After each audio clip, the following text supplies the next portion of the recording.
act against the status quo are commonly referred to as heretics. And you know some heretics, people like Joan of Arc, Galileo, Martin Luther King Jr., Gandhi, Mark Twain. They were people who knew something needed to change. Now, they may not have been the only people in their communities who knew something needed to change, but they were the ones who took the risk, stood up, spoke out, and wrought change through their own action. Now, heresy has been around since the day after the establishment was established, because just as soon as we become comfortable, we begin to resist change. In order for change to occur, the status quo must be disrupted, which is hard, especially if you're the one doing the disrupting. Technology has disrupted the infrastructure of education. Beyond the shadow of a doubt, the U.S. is on a major shift in education. Students are demanding change. They don't want to learn like their parents and their teachers learned. And employers are demanding change. They want employees with skill sets that traditionally aren't taught in schools. Things like grit, determination, critical thinking skills, and perseverance.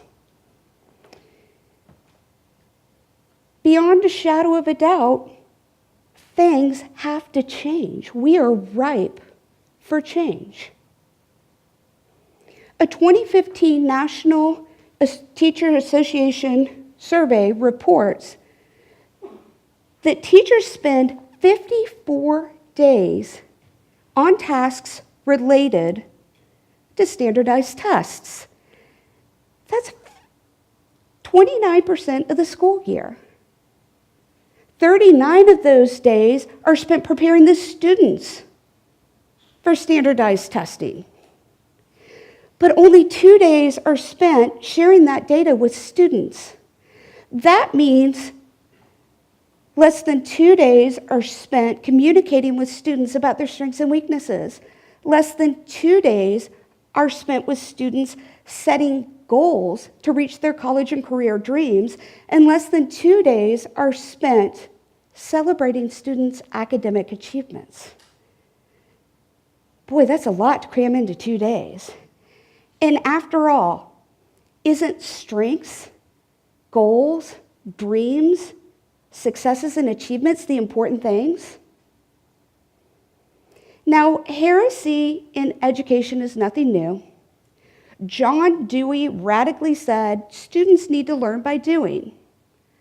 W.E.B. Du Bois said that African Americans need to go to colleges and universities and get liberal arts degrees. And the Little Rock Nine suffered threats, taunts, and racial slurs just to attend schools with better resources than the black schools they were forced to attend. In 2001, I began my teaching career as a special education teacher.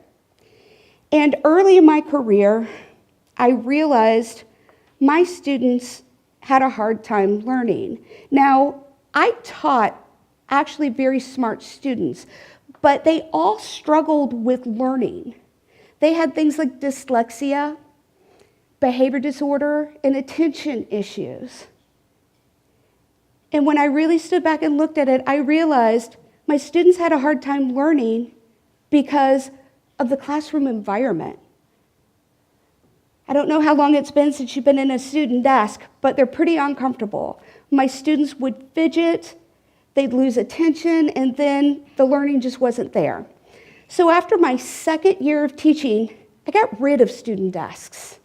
I brought in tables and chairs and sofas into my classroom. Now, back then that was pretty radical. Students were supposed to sit in their desks, face forward, and learn. But I realized the change in physical environment really helped my students. So I kept it going, and it worked well for many years.